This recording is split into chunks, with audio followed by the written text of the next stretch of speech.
In this video, we want to talk to you, technical interviewer of Indian origin. With the utmost respect and admiration for all of India, its people, its customs, and its culture, we speak to you with concern because we know about countless cases where candidates from all kinds of technical and scientific specialties in all kinds of companies across all sectors, as well as contractors and existing employees, have suffered discrimination. This is because when people of Indian origin, like you, are placed in positions of power, these individuals have stopped hiring excellent candidates simply because they don't have the same Indian origin as him and you. Similarly, there have been cases of managers who have tried to break contracts by removing other offshore staff simply because they don't have the same Indian origin as him and you. And finally, there have been managers who have fired almost the entire staff of a department simply because they don't have the same Indian origin as him and you. If you have done anything like this, stop immediately. Stop doing it, because by doing this, you are causing serious harm both to the company you work for and to all the people who have the same Indian origin as you. We want the best for all people of Indian origin just as we want the best for all people of other origins and other ethnic groups or other minorities. Remember what happened after September 11, 2001, where millions of people of Arab origin were discriminated against and mistreated excessively because of what happened in New York, and we don't mention it because we all know what it is and it still hurts us all. But we must acknowledge that millions of them had nothing to do with that serious incident and unfortunately suffered harsh consequences because one individual of Arab origin did something wrong against our country. Again, we repeat that the Arabic people who live in this country are our neighbors, like the Indians, Latin, African, Asian or else. When they know you rejected them solely because of ethnic discrimination, this group of people could lose their temper and turn against you.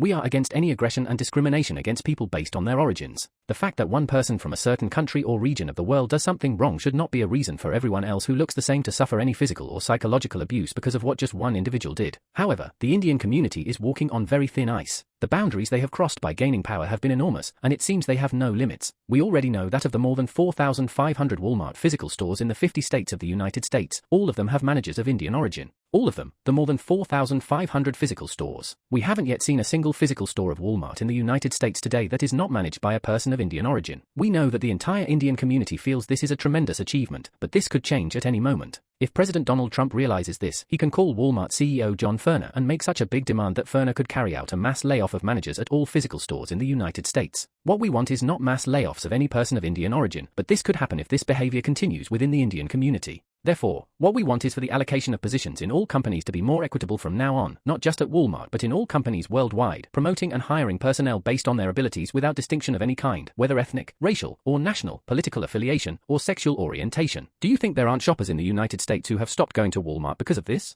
Yes, there are, and many of them. What do you think will happen when the whole country realizes this is happening at this company? Don't you really think there will be people who mistreat your community because you haven't allowed non-Indian people to be managers at any Walmart store? Do you think your community will be able to dominate all the companies in the world just because there are so many of you? Please, not even the Chinese have gone this far with something that is terribly wrong. Remember that we want the best for all people of Indian origin, just as we want the best for all people of other origins, ethnic groups, and minorities. We don't want a general backlash from the entire world against people of Indian origin simply because you, when hiring new staff, only hire people of Indian origin 95% of the time. We know that only 5% of you are willing to hire just anyone, as long as they are the right person, regardless of their background, sexual orientation, religious beliefs, political affiliations, or other personal aspects irrelevant to the job. What we want is for 100% of recruiters, interviewers, and/or evaluators of Indian origin to select personnel without distinction or discrimination of any kind. Remember that you reached your current positions because someone from a different background trusted you and hired you, so you are morally obligated to do the same, not to hire only people from your own background. Let us tell you this true story. Between 2006 and 2008, the UAE state-owned gas company, ADNOC Gas, formerly ADGAS, decided to double oil and gas production in Abu Dhabi. They contracted a Greek company for the entire plant expansion project and the entire production pipeline, and simultaneously hired an Indian company to supervise the Greek firm. The Indian staff raised concerns about the project within the second month, criticizing the Greek staff's experience. They didn't criticize the engineering, which they deemed perfect, but they did criticize the Greek staff's qualifications. Why? Because the Indian staff had the whim that the emirs to dismiss the Greek staff and hire Indian personnel instead. They failed to realize that there were clauses in the contracts with both companies that prevented such an action at the time the Indian staff desired. The emirs relayed the alert to the Greek company. The company verified that its employees met all contractual terms and possessed the international certifications required for a project of that magnitude, but they also committed to replacing the staff with more experienced personnel, as the Indians requested. This change generated new costs and scope in the contract between ADNOC Gas and the Greek company, which were absorbed by the United Arab Emirates. The new staff arrived, and as soon as the onboarding process was complete, the Indian staff, who remained unchanged, raised another alert, identical to the previous one, with the same request. The emirs continued to demand the certifications that the Indian staff claimed to have obtained in India and that the Greek company's staff lacked. The Greek company insisted that these certifications were unnecessary, but the emirs persisted, asking if it was possible to bring in the best personnel, regardless of the cost. The Greek company submitted the resumes of each prospective candidate to Abu Dhabi to collaborate on the project. The emirs approved them, confident that they were the best in their respective fields and available to participate in the project. These were engineers who had worked for years at companies like Schlumberger, SLB, Halliburton, Baker Hughes, and Weatherford, four of the largest and most powerful petroleum engineering firms in the world. Naturally, this change led to an unprecedented increase in project costs. The government of the United Arab Emirates considered everything. Upon the arrival of the new engineers, the emirs inquired whether they were familiar with the certifications the Indians required their colleagues to include in their reports. Initially, the engineers said to ignore those certifications.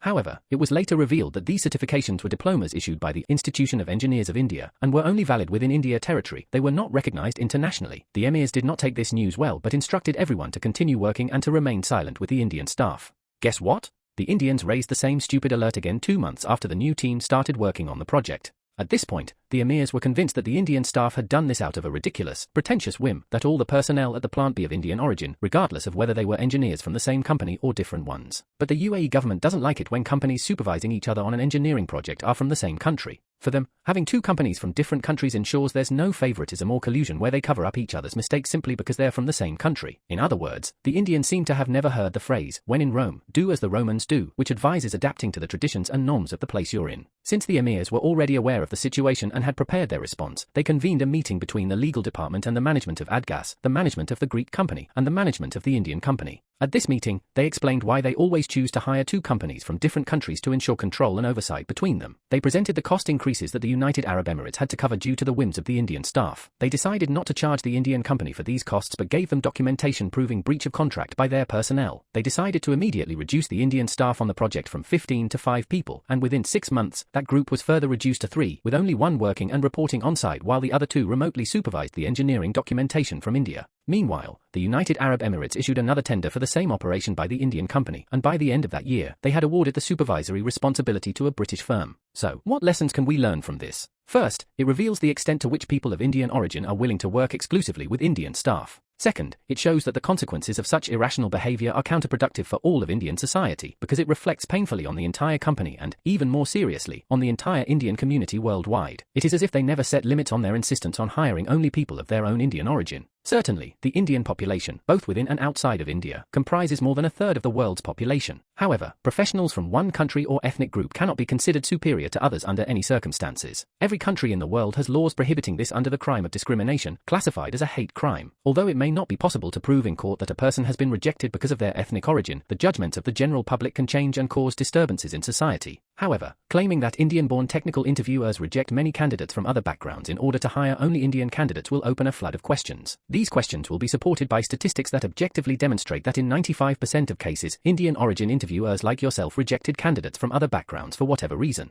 Furthermore, you will see that those hired by the same person are all of Indian origin, just like you. This explains why this situation can occur. Given all the evidence, it is observed that you never hired anyone who was not of Indian origin in more than 100 candidate interviews and the court finds you guilty. If you think it's easy to achieve what the Indians did in Walmart and repeated at any other company, remember that until last month, Doug McMillan was Walmart's CEO, and now it's John Furner. The situation within that company could change today. Also, remember the AdGas or ADNOC gas case we discussed in this video. In that case, it was the Indian workers who ended up being expelled from the project and the company because they insisted on getting rid of all other employees who didn't belong to the same ethnic group. So, even without our video going viral, societies outside of India may be offended and no longer tolerate people of your background controlling the hiring processes of all IT companies in the United States, Canada, the United Kingdom, and all Commonwealth territories. If you think that being a majority within companies means you're entitled to it, remember that you're not a majority in the neighborhoods and cities where you live. Therefore, we ask that you stop your discrimination against other societies and do not wait for the tables to turn as happened in Abu Dhabi. The result would be devastating for all of Indian society outside of India. Instead, if every Indian origin interview starts hiring people regardless of their background, religion, political affiliation, sexual orientation, nationality, or ancestral nationality, but only based on their work experience and professional skills, all of Indian society will be safe from discrimination even worse than what you currently perpetrate against others. In other words, stop piling Indians into the same workplace. That's why we tell you that we know many tend to confuse English with Hindi in interviews to hinder understanding and increase stress and nervousness in the interviewee. Even if you do it unintentionally, anyone will assume it's on purpose, and we remind you that it will look bad in any courtroom when plaintiffs present statistics on how many people of Indian origin are in each office, on on each project and on each hire your team has made in the last year. So, please make an effort to speak in a way that is definitely understandable to the candidate. Please acknowledge that some of you speak with an accent that is difficult to understand and apologize when you haven't made yourselves clear. And don't make the candidate feel intimidated in every interview, nor expect the candidate to guess every word you say, because in doing so you are tempting fate. None of you want to experience the tables being turned on you unexpectedly. None of us want that either. Please don't cause the rest of the world to react negatively, seeing that 95% of interviewers of Indian origin only hire people of Indian origin. Don't make people react aggressively because they interpret your words as hatred toward their ethnic group or any other ethnic group different from your own. That's why we're saying goodbye by reminding everyone that your responsibility is to find the best candidate, regardless of their background, religion, political affiliation, sexual orientation, nationality, ancestral nationality, or anything else. Remember that we want the best for all people of Indian origin, just as we want the best for people of other backgrounds, ethnic groups, and minorities. Now, give us a like, share our videos on your social media, subscribe to our channel, and follow all our 2026 tips. This will also help more software engineers, recruiters, and interviews understand what's happening today. Remember, by sharing this video and the next one on your social networks, we can all work together to beat the boot camps in 2026.